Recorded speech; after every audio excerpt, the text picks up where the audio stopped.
What is up, guys? We are back. This is going to be poker vlog number 9. We're going to play some 2-5 today at the normal spot. I want to say a quick thank you, obviously, to all my subscribers, everybody that's watched these videos. I truly appreciate you guys. And I've noticed the majority of people that watch my videos actually are not subscribed. If you could just do me a quick favor, if you like poker vlogs, we have a lot of fun on this channel. Hit the subscribe button. That way you can keep in touch whenever I drop another one. But without further ado, we're going to get into it. We're going on a $6,500 upswing in the last week and a half, 2 weeks. And I haven't put in a ton of hours to get there by any means. So hopefully we can keep running good. Hopefully we can keep playing good. But you guys will see whatever the outcome is today. Let's get to the tables. Come on.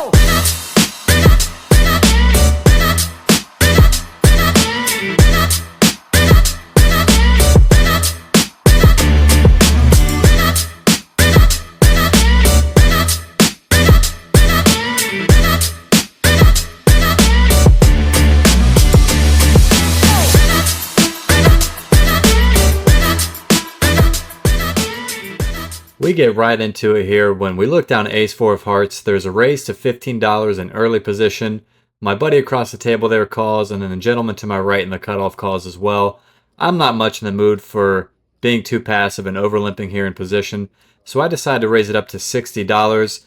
There's a lot of dead money in this pot, and no one is really seeming too strong here, except maybe the early position raiser. He goes into the tank for quite a while, actually, talking out loud to himself, trying to figure out what I'd be doing this with, but then he folds, and everyone else pretty quickly folds, so we take down about $50 pre-flop our first hand. We are in the big blind, and we have pocket eights. There's an early position limp, I believe under the gun limped. Next act raises it to $15. One person makes the call, and then I go ahead and decide to just flat call in the big blind, and the original limper makes a call as well. So going 4 ways to a flop, which comes ace, 8, 10. So we hit bottom set on an ace high board, which is perfect. The small blind checks. I check, no sense to lead out in an ace high board, but then the original raiser checks behind as well. So it looks like I'm going to have to be doing my own betting here. The turn comes the 6 of diamonds, which is not great. Obviously, any flush draws that check to get there. Small blind checks again. I'm not going to be checking this. I'm also not scared of a flush yet. I go ahead and lead out for $35. The original limper thinks over his options for a while, folds. The original raiser folds and small blind folds as well. So pretty uneventful, but we scoop a little pot nonetheless. This hand we're in the small blind and we look down at 9-7 of hearts. Such a beautiful hand to me. There is an early position raise, a couple callers. I'm in the small blind where I really should not be flat calling, but that is what I end up deciding to do. I flat call in the small blind and we end up going 4 ways to a flop, which comes pretty decent. Queen, deuce, queen with 2 hearts out there on the board. Obviously, I'm not going to lead out here randomly. I check, and the action checks around. And the turn brings the king of spades. So it's on me now, obviously, first act. I'm going to take a stab at this with a semi-bluff, $15. No one seems really interested in here. Let's see if we can't take this down with 9 high. And it's not the worst thing in the world betting out small like this if we get called. We're not risking a lot, and we can hit a big hand on the river. And only the button comes along with the call. So off to a river card, which is the 5 of hearts. We hit the flush, we get rewarded for our bluff, and it's back on me, and I'm trying to think what I can get called from and for what amount. I think maybe he would check back a queen on the flop this way, trying to underrep his hand, and he also could have hit a king on the turn, so I don't want to go too big here. I want to keep him in there with all his marginal hands now that the flush got there. So I ultimately decide on a bet size of $55. Think it's a good price, and he doesn't think too long before grabbing more chips than what I bet out. He says raise, and accidentally throws out only $60. And there's a bit of confusion at the table as to what is going on, but he did verbally say raise before he threw the chips out. So he has to bump it up to $110, and I'm thinking maybe he could have a flush. Maybe he could have the occasional full house. I don't know. I honestly don't ponder on it too long. I'm not going to make it all the way to the river, getting like 5-to-1 odds on making this call with a flush in my hand. I'm definitely not going to fold. I say, if you have it, you have it, buddy. I say, I have a flush and throw in the call. And he says, I have a full house, and flips over queen, deuce, suited. So this is exactly why you don't want to limp in the small blind with kind of shit hands, because people like this will be in the hand with queen deuce and own your world. But no time to sit in our sorrows. Got to move on to the next one. We are on the button and we get dealt another premium, pocket kings. Unfortunately, the action folds all the way around to us on the button. I want to get a little bit of action here, so I decide to only raise up to $15, and only the small blind, who's a pretty good player, comes along with the call. And we get a queen high flop with queen 9-3, two spades out there. I don't have a spade in my hand, but pretty good looking board to me with pocket kings. So he checks to me. I decide to bet small like I would with most of my range here. Bet out for $15, continue on, and he makes the call. Heading to a turn which is the 8 of hearts, so still feeling pretty good about my hand. He checks. There are 2 flush draws on the board and some straight potentials. I think I'm going to size up here and decide on a bet of $50 once he checks over to me, and he thinks about it for a second or two, shuffling his chips, looking intimidating, and he checks his cards again and ultimately decides to put in the call. So we both make it all the way to the river, which comes the 8 of spades. Don't love it by any means. He could have a lot of 8s in his range, being the small blind flat caller, and obviously the front door flush gets there as well, which he could have been clinging along to. I don't really know at this point. He tanks for quite a while and checks over to me. I don't know if I'm going to get too much value from the Queen X holding. I check back and he flips over Queen Jack of diamonds, so probably one of the better hands that we could have been up against. We take him to Value Town and scoop a $165 pot. Sorry, buddy. Moving right along, we're under the gun and we look down at a beautiful looking 9-8 of hearts. We naturally bump it up to $20. The hijack makes the call, folds around to the small blind who comes along with the call, and the big blind folds. So going 3 ways to a flop, $65 in the middle. And I check to make sure, did I raise with 9-8 suited under the gun? I did. But anyways, the flop comes 7-7 ace. So all things considered, for my range, it's a pretty good flop. It checks over to me. I don't imagine anyone's going to really hit anything on this board except for the occasional 7. Maybe one of these guys could have an ace, but I have a lot more of those than they do. I continue for a small sizing of $20. Being multi-way, no need to go big here, especially on such a dry board. Hijack folds. It's back over on the small blind, who is looking at me like I'm up to something. He's on to me, but he ultimately decides to throw it away, and we scoop a non-contested pot here. This seems to be a reoccurring theme, not really getting down to showdown, not really having to make too many tricky, fancy plays.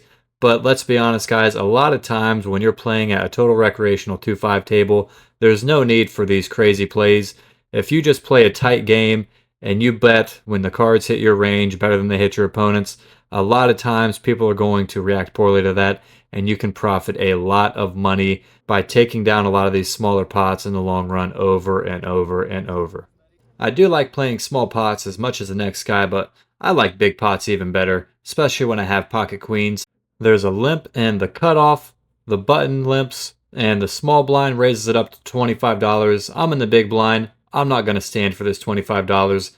I bump it up to $75. The 2 limpers make the fold, and it's back over on the small blind, and he does not look like he wants to fold, and we're all laughing and joking around at the table. So I take a moment and say this.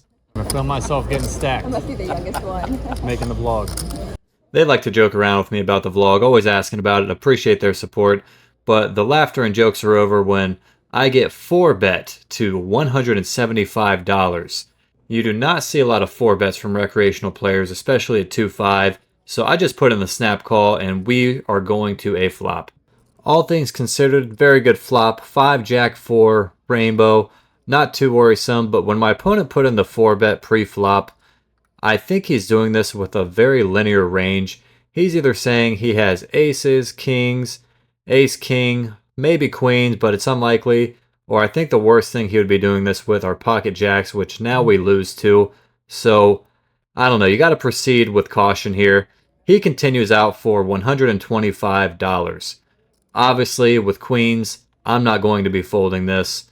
And if he has aces or kings, you know, he's just going to keep getting some more value from me. I'm not going to raise because, like I said, there's a 50-50 chance, probably actually a 70-30 chance that I totally run into it if I try to raise here. So I pull out a big stack of red chips, throw a green one on top, and I put in the call for $125. The turn comes a nonchalant 9 of diamonds.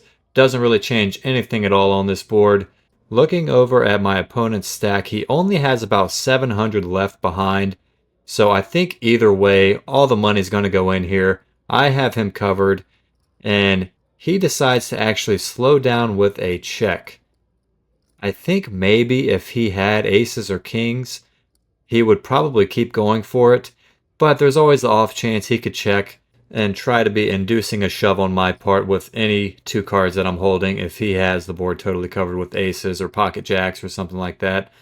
But I ultimately decide once he checks that it's my time to die if he has aces or kings or pocket jacks. He's going to get all my money. So I say those few magical words. I'm on.